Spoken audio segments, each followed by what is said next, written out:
Pessoal, sejam bem-vindos aí a mais uma aula de sistemas elétricos de potência. Aí a gente vai retomar aqui, né, o ponto da onde a gente começou, né? Deixa eu só fazer o compartilhamento aqui. Vou fazer o compartilhamento aqui, pessoal.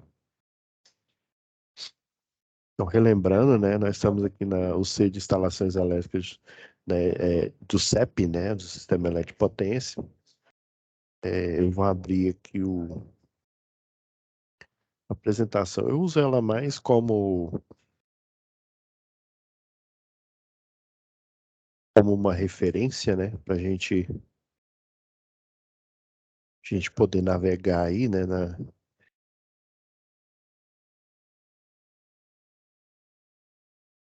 partilhar aí, relembrando, pessoal, que nós temos aqui, né, temos o fórum de discussão 1, fórum de discussão 2 aí, né.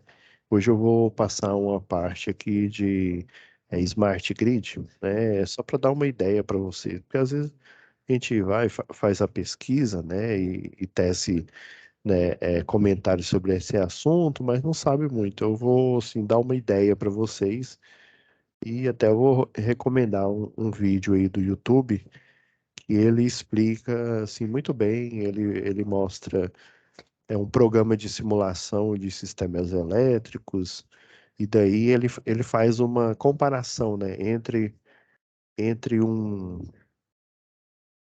sistema com a manutenção preditiva, né, ou seja, por crise, ou seja, o problema ocorre, a equipe ela vai, né, ao local e executa a manutenção, e outro que é baseado na arquitetura de religadores, né, e esses religadores, eles não têm simplesmente a função mecânica, né, de religar um circuito, eles estão interconectados numa rede aí. Então eu vou falar também um pouco disso para vocês hoje aí, para dar uma ideia, para vocês responderem aí, né, o fórum,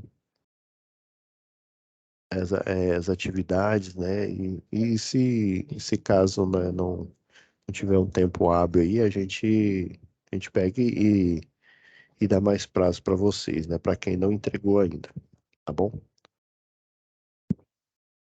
Então, pessoal, deixa eu só fazer o compartilhamento aqui.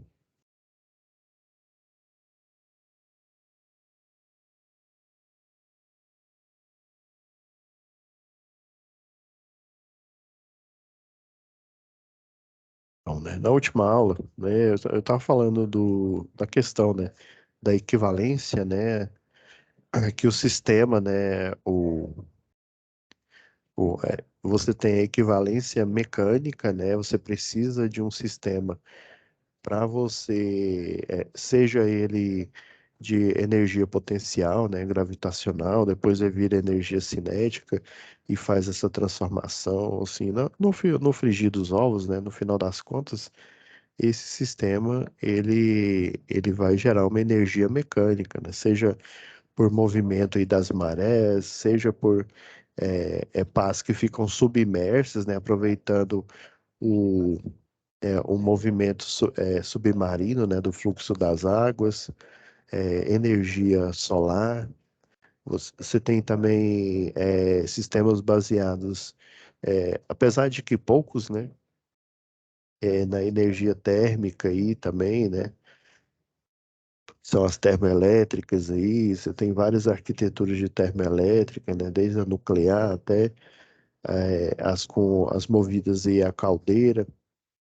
Então, sempre você tem esse equivalente, né, esse equivalente mecânico que ele torna-se um equivalente elétrico, né, e um bom sistema, né, assim como eu estava explicando aí na aula anterior, um bom sistema, ele tem,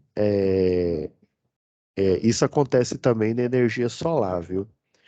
Você considera a potência, né, que foi considerado nessa PCH aqui, né, a potência hidráulica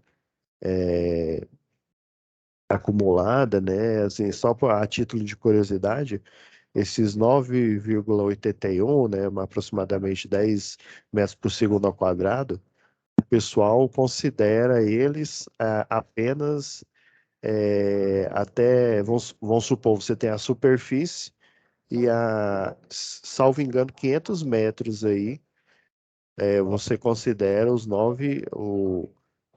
10 metros por segundo ao quadrado, né? Acima disso, essa aceleração, ela tem um pouco de mudança. Mas como a maioria, eles não estão tão altos assim, né? Então você considera esse valor aqui, né? Então você tem o desnível. Desculpa, gente. Você tem, né, esse desnível aí, dependendo, né, se for uma PCH, tem algumas turbinas aí que elas são eles chamam que a prumo d'água, é a tipo bulbo, ela fica mais ou menos submersa aqui, a queda d'água, na verdade ela nem tem queda d'água, né, a queda d'água na verdade é o fluxo, né, a maré, vamos dizer assim, é que faz esse trabalho aí. Então, dependendo da região, a gente tem uma arquitetura, né, considerada para ela. Então, a gente estava analisando aqui, né, pormenores aí, né, como, como que a gente resolve o problema, né, problema da queda de tensão, né, até eu comentei aí, né, o Rho, né, pela segunda lei de Ohm, aí, o Rho, ele é uma característica do material, né? Essa é é a equivalência matemática, né? Esse ρ, ele é específico, né, para cada material. Então, na sua maioria, nas linhas de transmissão, linhas de distribuição, tanto no primário quanto no secundário, é basicamente alumínio ou alumínio com alma de aço, né? Você cobre, no máximo, nas instalações internas da residência. Então, o rolo bastante utilizado é o de alumínio e o rolo com a mistura, né, da proporção de alumínio com alma de aço, igual tá aqui, ó. Essas são as várias arquiteturas, né, que a gente tem. Tem essa daqui, ó, de arquitetura, ó, de 6 para 1, né, que eu expliquei na aula passada. Você tem 6 de alumínio, um de aço, né? Todos esses, um cinza escuro aqui, é o de aço, né? Relembrando aí, né? O aço é o quê? É ferro com uma dopagem de carbono, né? Então é o minério de ferro com adição de carbono. E aí ele torna-se o aço, né? Que ele é mais duro, tem uma maior flexibilidade, né? Maior dureza, característica. E principalmente o aço, ele é aplicado nos cabos de alumínio, né? Para resistência à tensão mecânica, né? À tração mecânica. Então, nos cálculos aí, né, as concessionárias de energia, elas contabilizam, né, vou voltar aqui, elas contabilizam o material, né, característica do alumínio, né. Então, a gente fazendo novamente aí, né, só para a gente retornar da aula passada, né, a resistência, né, quanto maior a resistência, quanto maior o comprimento, desculpa, né, maior a resistência elétrica. E um sistema, quanto maior é a sua resistência elétrica, mais terá queda de tensão no meio da linha. Um sistema perfeito é um sistema em que tem, né, um cabo, melhor dizendo, né, um cabo e um sistema elétrico perfeito é um cabo que tem a resistência baixa. Não sei se vocês se lembram aí, principalmente quando vocês pegam eletricidade básica aí, né? A maioria dos livros, tanto no segundo grau, no técnico, inclusive no curso superior, né? No tecnólogo, no engenharia elétrica, o pessoal não considera a resistência num exercício comum, né? Você tem a fonte geradora, né? Ou seja, por exemplo, o secundário aqui do transformador, que ele está fornecendo energia para essa unidade aqui consumidora, né? Então, o pessoal, ele não considera essa queda de tensão aqui. Deixa eu só abrir mais um pouco aqui, parece que está pequeno. Acho que vai melhorar agora para a gente aqui.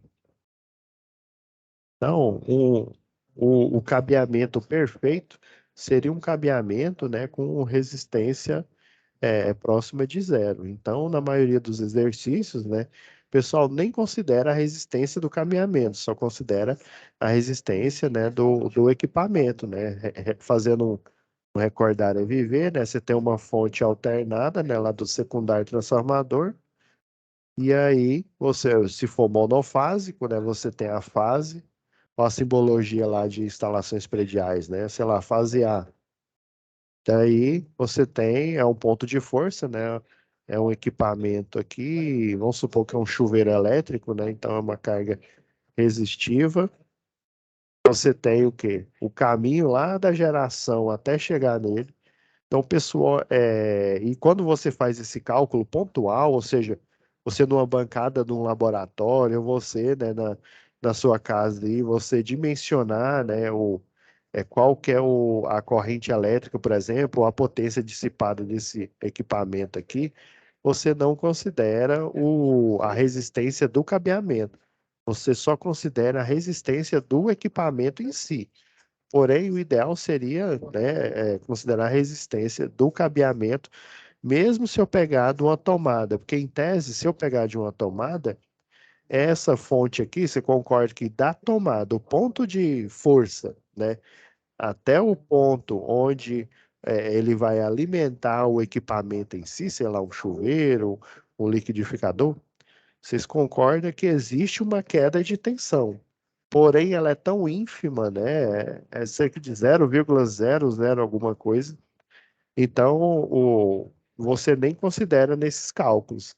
Mas para sistemas grandes, né, quanto maior o projeto, né, por exemplo, o projeto é pequeno, né, essa residência daqui, você faz uma série de concessões. A partir do momento em que você projeta, né, você tem essa malha urbana aqui, ó.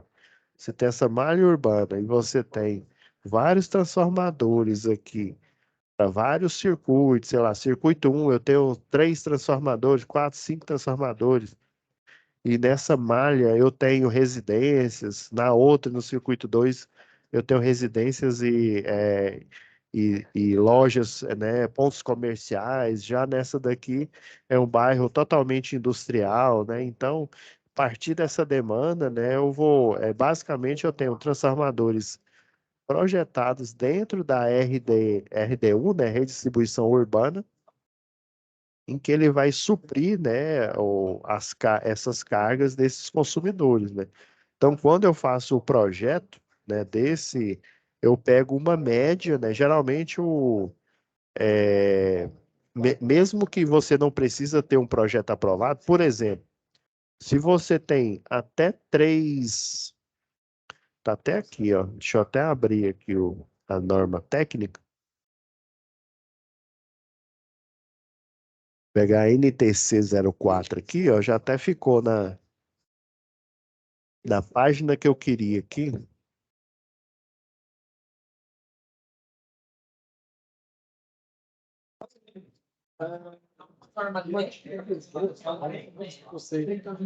Não, pessoal.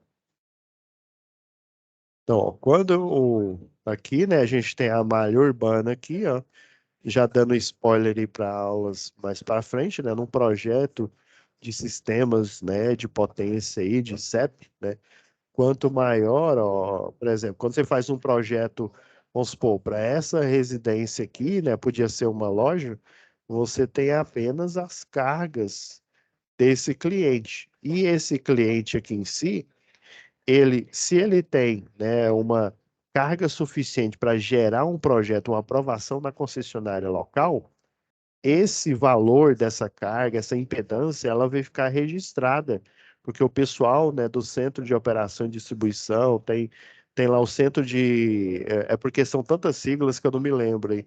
Tem um de planejamento, eles pegam todos esses dados de todos os clientes, né? Seja esse cliente aqui, né?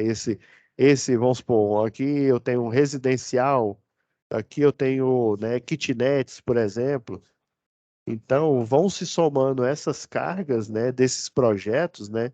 Infelizmente, quando não tem projeto, o pessoal ele tira uma estimativa, né? Então, aí, qual que é o critério para não haver necessidade de um projeto aprovado, ao menos aqui na concessionária local aqui, né? Ao menos aqui hoje equatorial, né? Você tem que ter uma unidade consumidora aqui, ó. Essa aqui seria o quê? Seria apartamentos, poderia ser kitnets, né? Hoje a moda já há muito tempo é de kitnets aí. Então eu tenho 6 unidades consumidoras e uma única entrada, ou seja, esse lote, né, o membramento, né, esse lote aqui, eu teria, né, pegar esse exemplo aqui que tem 4, né, eu teria 6 aqui consumidores. E a carga total, ele tem que ser categoria, se eu não me engano, T3. Mas vamos agora lá na tabela, só para vocês terem uma ideia. Deixa eu ir lá na tabela 1.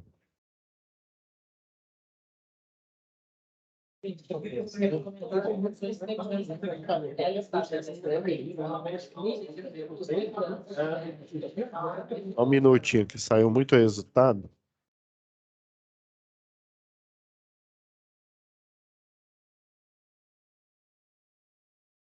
Aqui, ó. Qual que é o pré-requisito? Ó? Você tem que ser consumidor até T3, isso mesmo, ó. Eu vou focar aqui no T3 aqui. Deixa eu ver se eu consigo alterar. Tá, consigo.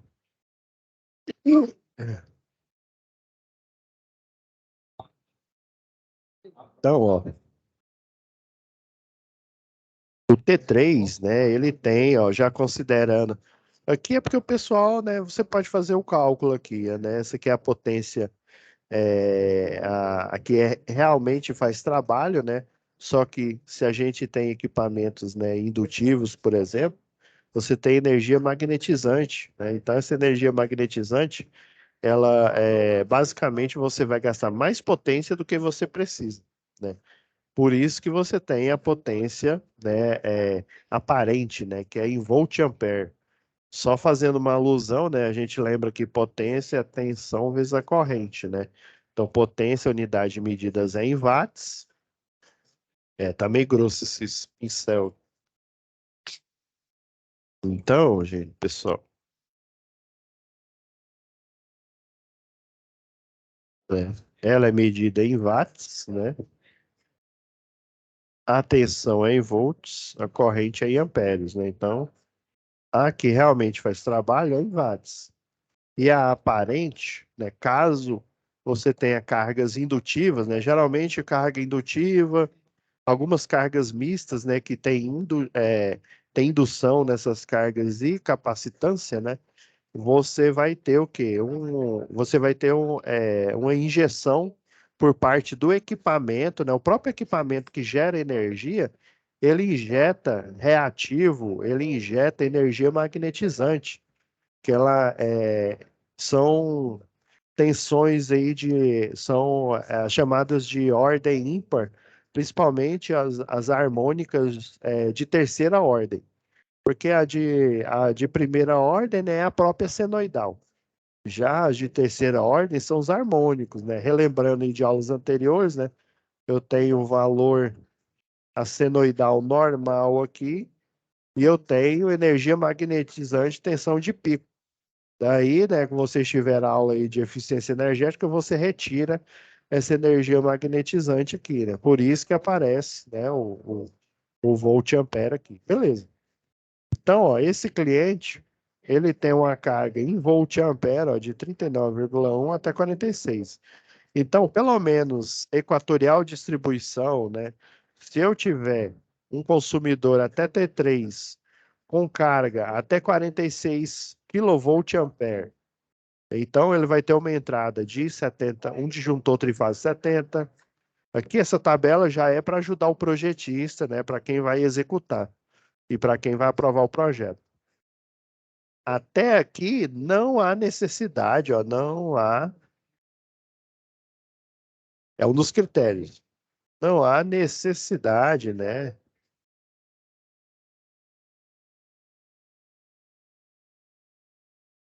De quê? De aprovação. Particularmente como profissional, eu acho que Até um consumidor M1 precisaria, né? Mas aí é aquela questão, né?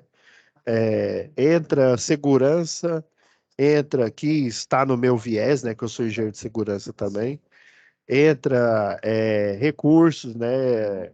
Uma coisa é eu querer que algo seja extremamente seguro, outra coisa é o orçamento, né? Ainda mais a maioria dessas unidades consumidoras aqui são casas simples aí. Então, assim, eles criaram, né, pelo menos aqui, esse critério. Se você, aí, por exemplo, o cabo multiplex, né, entrada aérea, vai ser o de 25, o XLPE é o chamado 06 a 1 kV. Tem esse também aqui, ó, se a entrada for subterrânea, ó, pode ser um cabo de 25, esse aqui é aquele mais fraquinho, o PVC 70. Ou então o de 16. Esse XLPE, na verdade, ele é semelhante àquele o 06 a 1 kV. Então aí você, ó, a cordoária de cobre, ó, que fica na medição, né? Antigamente ela era assim, ó. Agora eu vou mostrar aqui, porque senão, deixa eu ver se eu abro um projeto aqui, aí a gente fica mais, como se diz, mais light de.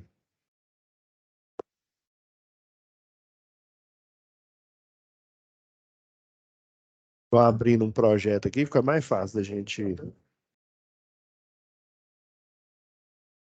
Só um minutinho, pessoal.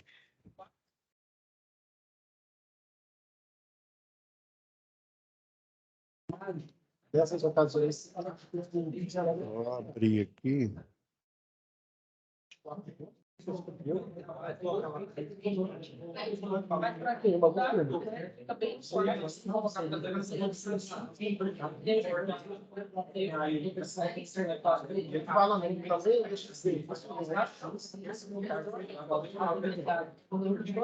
Colocá-los aqui em perspectiva, né? Aí fica melhor.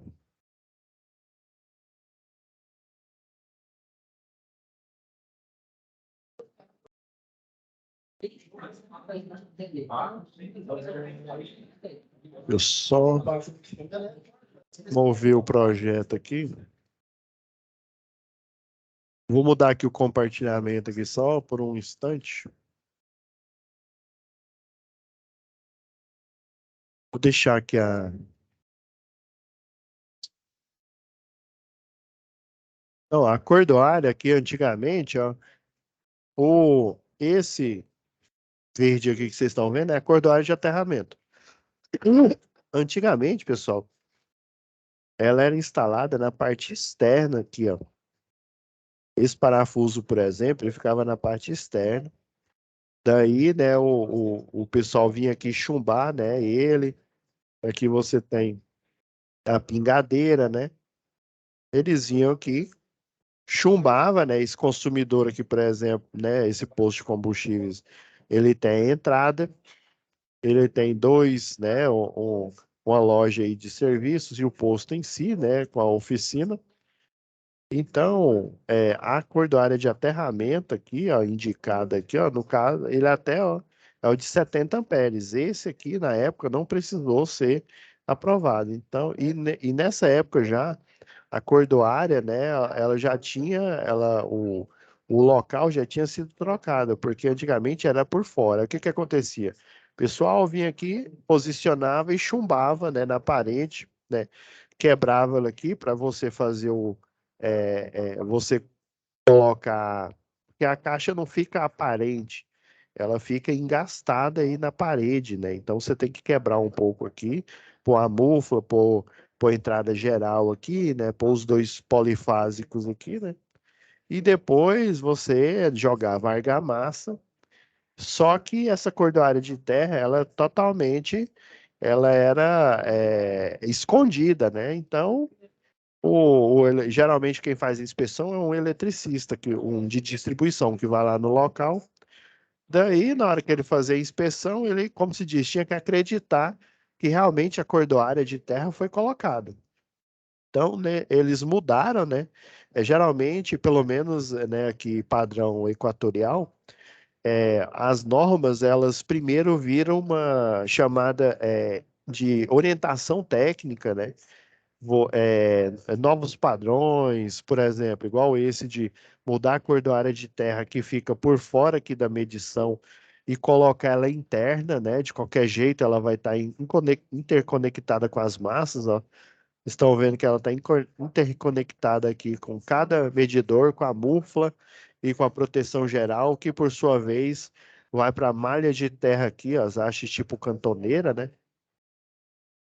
Então, aí vai primeiro para chama orientação, né? Uma orientação técnica. Depois esse documento ele vai ser incorporado dentro dessa norma aqui, ó, que vocês estão vendo aqui, né? Então, depois ele é incorporado efetivamente na norma.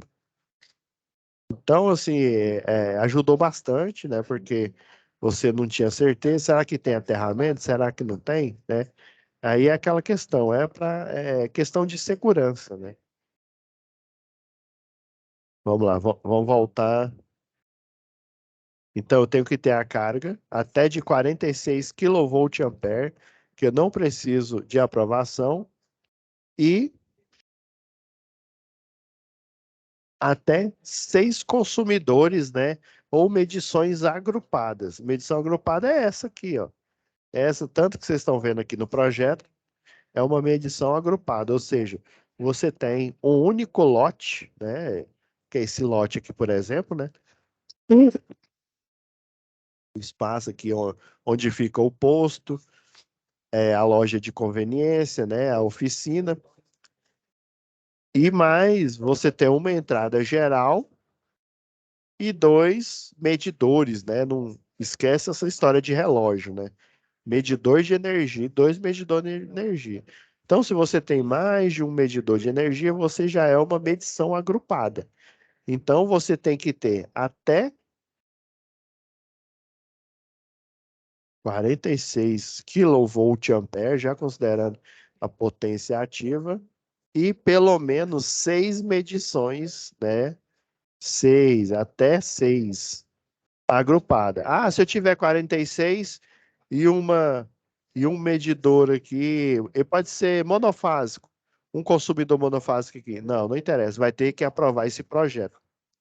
Ah, entendi, professor. Então, por exemplo, professor, vamos supor que a carga desse consumidor aqui em específico, vamos supor que esses aqui, ó, vamos pegar o dois, esse aqui seria o 3, né? Então, aqui, ó, o 4, o 5, o 6, eles são kitnet. E esse daqui é uma loja. É aqueles apartamentozinhos, né, que tem uma loja. Eu já vi isso muito ali, tem uma rua aqui, a 24 de outubro, tem isso, né? Você tem uma loja na frente, daí você tem uma escada anexa e você tem apartamentos, né? Então, eu tenho 6 apartamentos nessa unidade consumidora, ou seja, um lote apenas. Porém, eu tenho uma loja e, né, mais uma loja. Só que a carga dessa loja, ela sozinha já dá a metade disso daqui. Aí vamos supor que a carga desses outros aqui dá o quê? Dá o dobro, né? Então, sei lá, né, eu vou ter 46 aqui, né?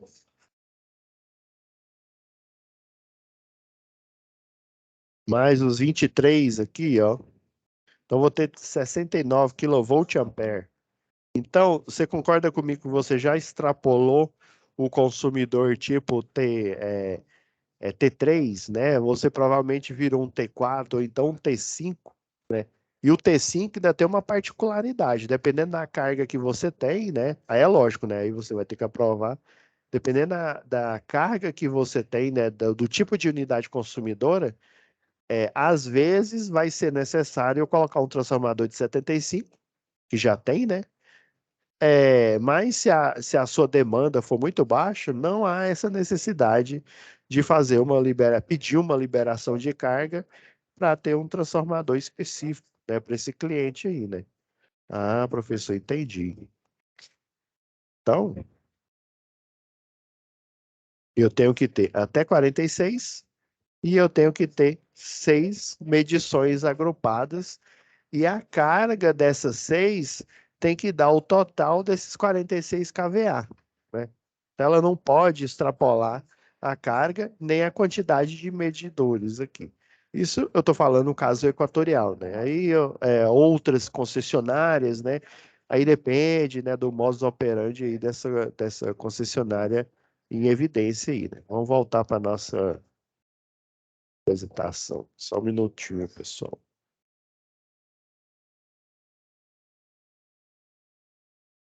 Vamos lá.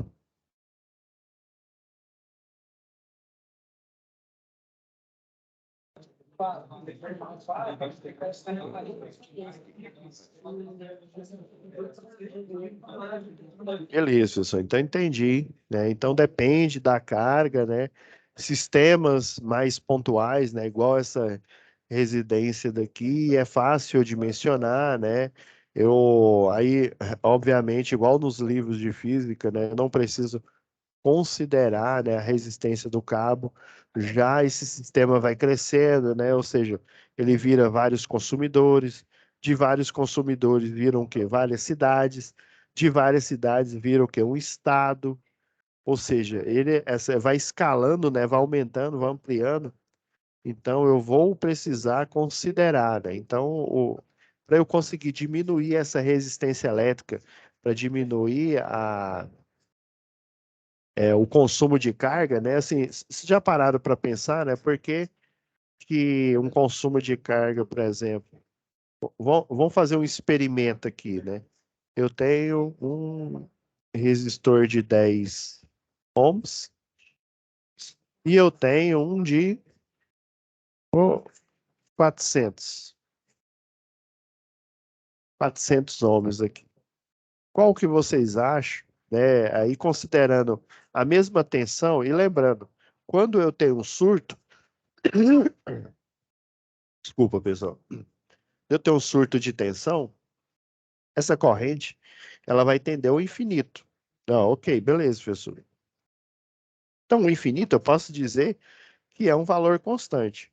Então, na verdade, a alimentação elétrica aqui, né?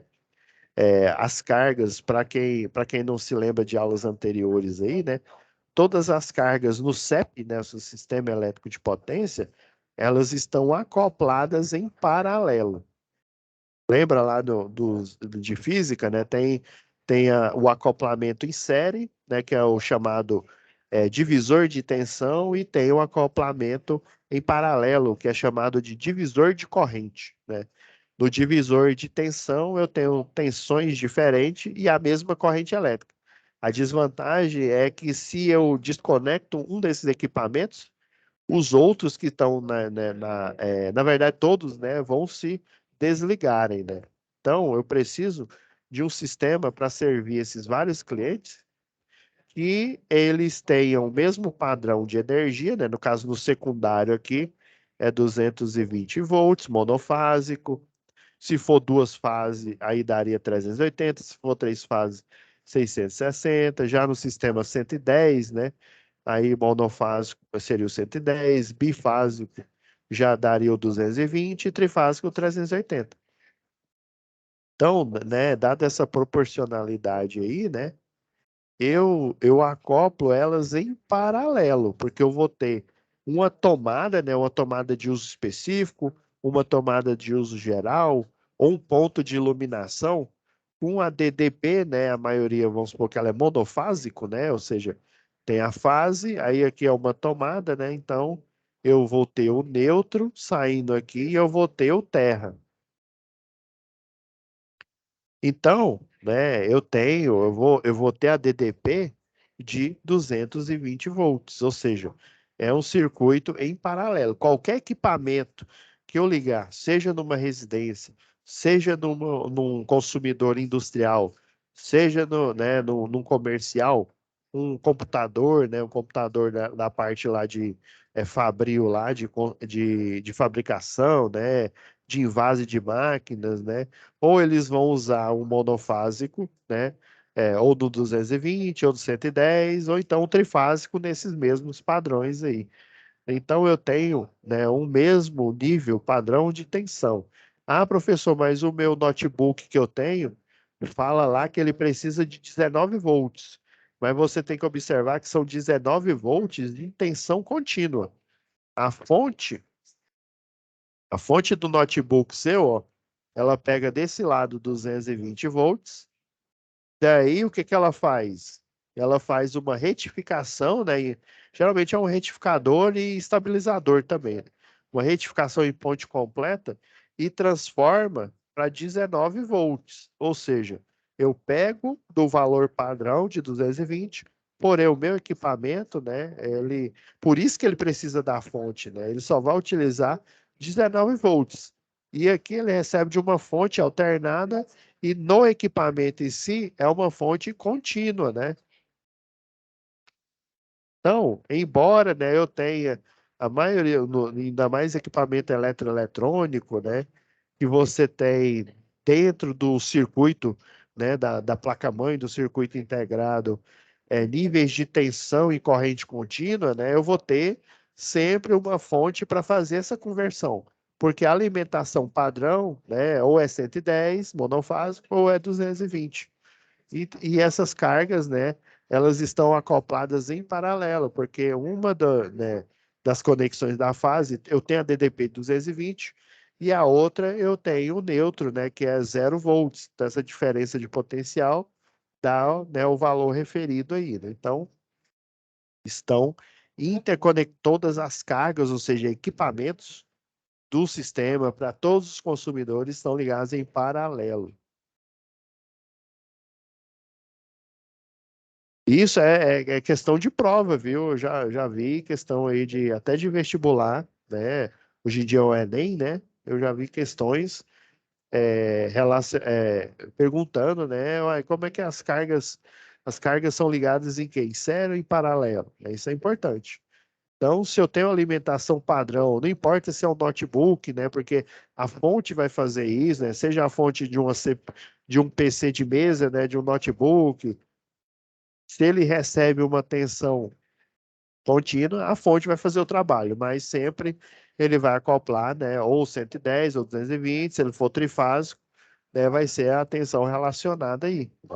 Então, se a gente for pensar aqui sem considerar, né, as quedas de tensão aqui, né, se a gente for considerar um equipamento e ele está no DDP de 220 volts, ele qual que vai dar a corrente maior, né? Qual que vai ser a corrente maior? O que tem maior resistência, o próprio nome já diz, ou o que tem menor resistência elétrica, para o mesmo nível de tensão. Aí lembrando, né, igual eu expliquei, o surto, eu posso considerar ele contínuo, né? Igual a alimentação padrão que eu tenho nos equipamentos, né? Então, se a gente tem a resistência, se a gente tem a tensão, a gente pode achar, né, a corrente elétrica lá pela primeira lei de Ohm, né? Que fala que resistência, né, é a tensão dividido pela corrente, né? Então, se eu fizer a mudança aqui, né, corrente vai ser igual, né, a tensão dividido pela resistência, né? Agora, se eu pego para 10 aqui, né, 220 dividido por 10 ohms. E eu vou pegar a corrente aqui, ó, de 220 volts. Se fosse um surto, né, o nível de tensão ele é constante, só que é um valor altíssimo, elevado, né, e suficiente para queimar o equipamento. É uma de 400. O que que vocês acham que vai acontecer aqui, né? Então a gente fazendo uma continha rápida aqui, né? Compartilhar tudo aqui, né? Que aí a gente.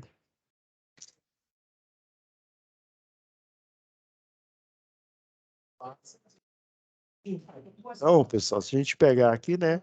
Vamos lá. 220, né?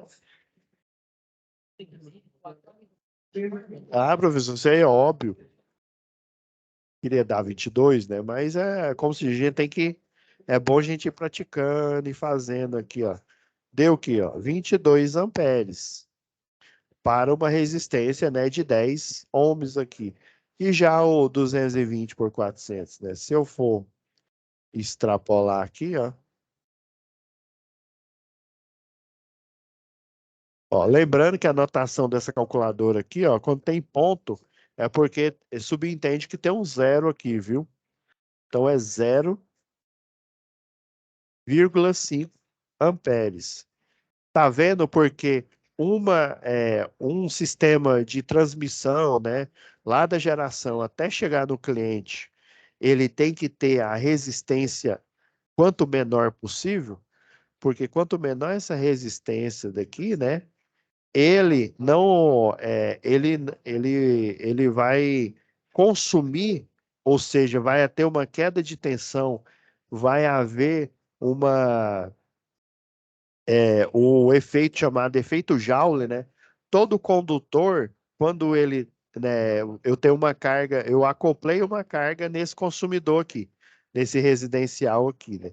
Então, automaticamente, todo o sistema, né, ele está embarcado para fornecer energia não só para esse, mas para todos, né? Mas eu fecho aqui, vamos supor que é essa usina hidrelétrica que está mobilizada para fornecer energia para esse consumidor e o grupo a qual ele pertence.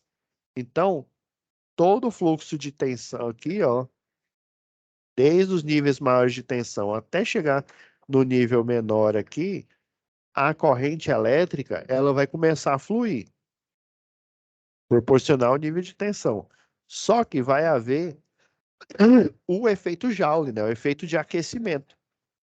Então, quanto menor a resistência, tá aqui, ó, o de 10 aqui, ó. Quanto menor a resistência, eu vou ter uma maior transferência de corrente elétrica para esse cliente. Quanto maior a resistência, aí você pensa, ah, não, mas a corrente elétrica vai ser baixa. A corrente elétrica vai ser baixa. Isso quer dizer o quê? Que está chegando pouca corrente elétrica para o cliente e ela, né, essa carga está sendo dissipada não no secador, não no chuveiro do cliente, mas o quê? No cabeamento, por efeito Joule, né, por efeito de aquecimento. Por isso que sistemas de aterramento, é até uma lenda urbana aí, né, não sei se vocês já ouviram falar, tem uma lenda urbana aí que fala que um sistema perfeito de aterramento, ele é de 10 ohms, né? Sinto informar que esse 10 ohms depende do tipo de estabelecimento, depende de uma série de cálculos que é apresentado na NBR 5419. Mas, a priori, né, uma resistência de 10, e alguns equipamentos 2,5 ohms. Eu já vi equipamento exigir 1,25 ohms, né, de resistência elétrica para o barramento, né, para a parte de aterramento dele, né, que aí você vem com o terrômetro, o equipamento, ele faz a aferição, né? Então, quanto menor essa resistência, melhor vai ser esse sistema elétrico para ele transferir a potência, né? Porque eu vou ter uma maior corrente e essa corrente vai ser o quê? Vai ser liberada, é lógico que é proporcional, gente, que eu estou falando. Ela vai ser liberada para o cliente.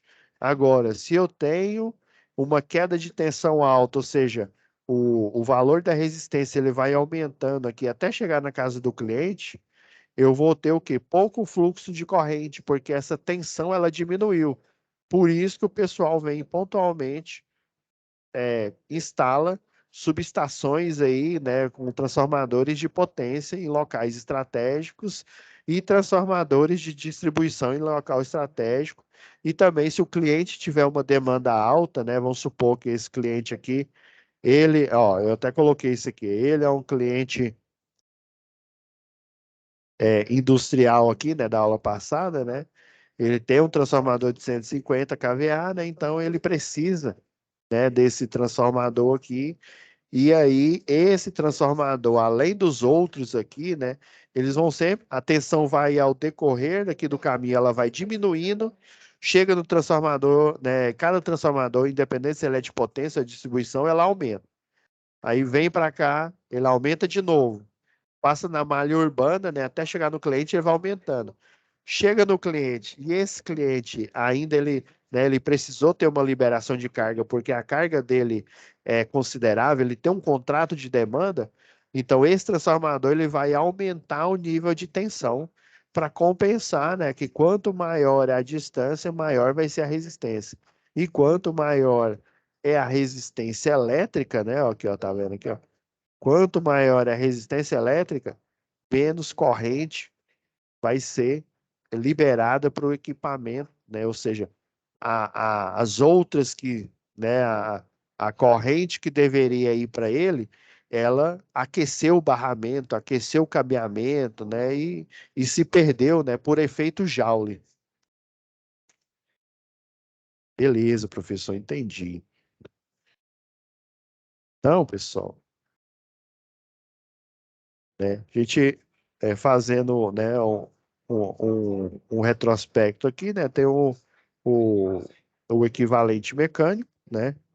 Todo o sistema, né, inclusive o solar, ele tem esse precedente aqui, né, que você dimensiona a potência que ele, aí tem perdas, né, por atrito aqui na tubulação forçada, né, perdas assim por vários motivos, né, essa superfície, ela não é total, o fluido, né, esse fluido, ele não é um fluido perfeito, né, da água, a viscosidade dele, né, dependendo aí, ele não consegue mover a pá aqui de uma forma efetiva, né? Então depende de todos esses detalhes aí. O pessoal dimensiona, coloca, ou seja, 85, né, por cento aí, né? Pensa 85% e daí essa folga aí de 85% é a que é considerada para o equivalente elétrico. Daí, do outro lado, né, do cliente, né, eu tenho as tensões, né, às vezes se ele é bifásico, aí é uma tensão de linha, se ele é monofásico, aí é uma tensão de fase, aí se ele é monofásico, né, o valor dessa tensão aqui, né, é óbvio que ele já foi calculado aqui porque é a lei dos cossenos, né, que faz esse cálculo aí, né, através dela, né. Então, você tem o equivalente elétrico aqui, que é a alimentação do equipamento, né? Igual eu falei, é padrão, né? Na maioria, né? Tem o padrão de 110, tem o padrão de 220, tem o padrão de 440, né? Rede, geralmente rural, né? Devido à alta queda de tensão, às vezes o pessoal vai lá no tap do transformador, dá uma aumentada, né, na quantidade lá de bobinas, né, na relação, né, e aí faz esse nível de tensão aumentar, porque aí com a queda de tensão, eu já vi sistemas que o pessoal coloca lá no transformador, lá no TAP, vai estar dando, sei lá, no TAP não, né, porque aí você depois você tem que fechar, né, aquela tampa, né, se for um transformador antigo, você fecha a tampa, liga o sistema de novo e faz a aferição na bucha de baixa, né? Então, lá na bucha de baixa tensão, né, vai estar dando 400 volts, por exemplo, e quando chega lá na máquina do cliente, né, no quadro de distribuição dele, aí vai estar dando 220, por exemplo. E aí, ou seja, uma maneira de compensar isso, né, seria aumentando a bitola. Se a gente esquecer por um minuto só olhar, esquecer do comprimento e olhar a resistência em relação à bitola do cabo, ou seja, o diâmetro aqui, elas são inversamente proporcional. Só que eu teria que aumentar o diâmetro do cabo, né, proporcionalmente à distância que ele percorre. Então isso é impraticável. Existem sistemas aí de transmissão que eu faço a transmissão a dois cabos, né, a três cabos, a quatro, desculpa.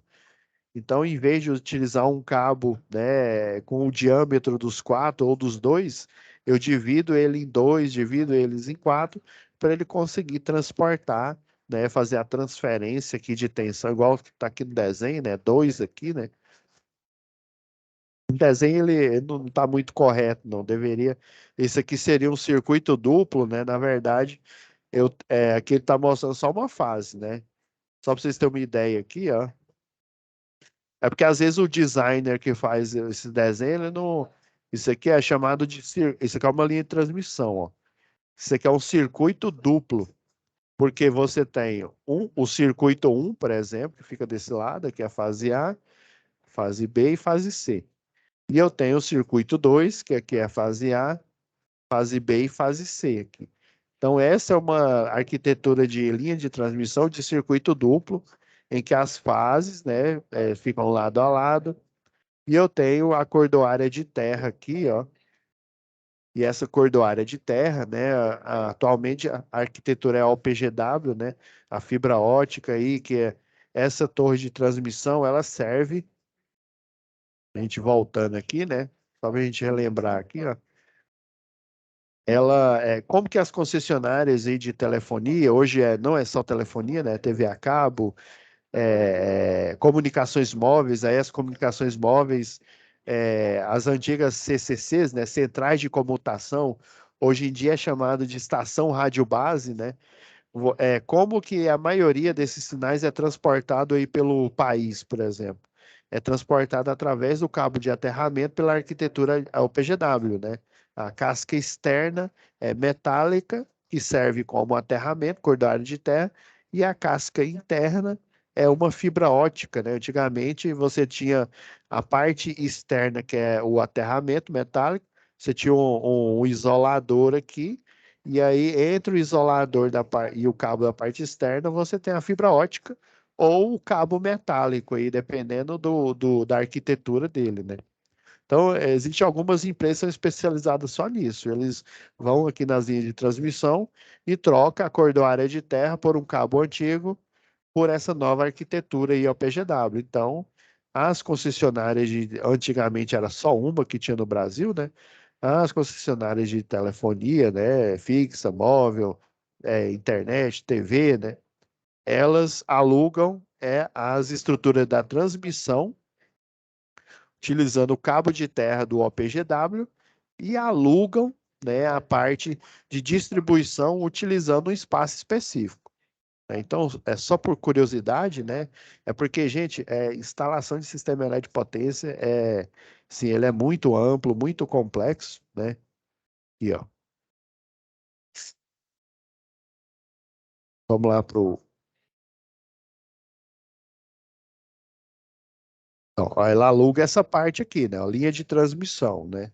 Agora, linhas de distribuição, e nas nossas normas aqui, ó, é 18. Não, não é a 18, não, desculpa, gente. É a 15.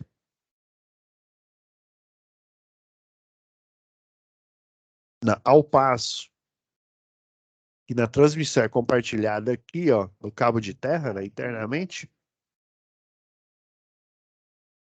na rede de distribuição urbana, né? Ela é compartilhada, ó, tem essa arquitetura aqui, ó. Tem a parte de média tensão, né? O circuito primário. A gente tem a parte que é guardada aqui para o circuito secundário, né? Ó, a parte do primário. Temos a parte do secundário aqui. E daí a gente tem ó, uma faixa aqui, ó, tem a de iluminação pública.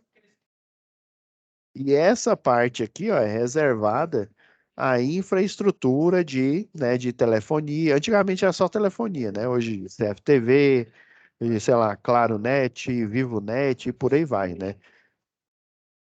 Toda essa infraestrutura. Então, todo poste aí de rede aérea, de distribuição que você vê, principalmente a rede urbana, essa parte aqui é alugada pelas concessionárias e para utilizar apenas, né, essa faixa daqui. Já na rede de transmissão, né, a gente utiliza essa faixa aqui, né? Eu vou até deixar específico aqui, ó, vou até fechar o arquivo que aí, na próxima aula, a gente vai fazer um link com a questão dos subgrupos, né, dos grupos, lembra lá, grupo A, alta tensão, que a gente viu na UC passada, tem alta tensão, tem o grupo B, que é a baixa tensão, e como que no sistema elétrico potência, né, como que ele é dimensionado, né, porque uma coisa é você dimensionar uma residência aqui, ó, uma coisa é você dimensionar uma residência, outra coisa é você dimensionar todo um sistema elétrico de potência, né? Que tensão que eu vou colocar na minha usina hidrelétrica, ou solar, ou eólica aqui? Qual que é o nível de tensão para eu transportar essa energia de modo que essa energia chegue no cliente e ela não tenha perda? Parte A resposta dessa pergunta a gente já falou, né? Que é compensando usando transformador, né? Outra estratégia seria aumentar a bitola, mas aumentar a bitola ela é praticamente não praticável, né? Então, pensem isso aí para a próxima aula. Eu vou deixar já direto nesse slide aqui, eu vou até salvar, porque na hora que eu voltar no Word aí na próxima aula, já vai cair nessa página aqui e a gente vai navegar por esses critérios de projeto, né, de sistemas, né, de instalações, né? Como que é o padrão dessas instalações? Projeto a gente vai ver, né, os elementos básicos na matéria específica de projeto, mas aqui a gente vai ver a arquitetura, como que é essa arquitetura em questão de tensão, né? Que cálculos que eles fazem, né? Que modelos matemáticos que eles fazem para dimensionar esse sistema que ele é tão intrínseco e tão complexo, né? O pessoal usa os teoremas aí de Thevenin, né, para máxima transferência de potência, né? E aí para realizar esses cálculos, beleza? Hoje nem deu tempo da gente falar da Smart Grid, mas na próxima aula a gente fala Smart Grid e desses critérios aqui, tá ok? Vou parar aqui a gravação. Espero vocês aí até a próxima aula, né? Querendo Deus e permitindo o Criador, tá ok?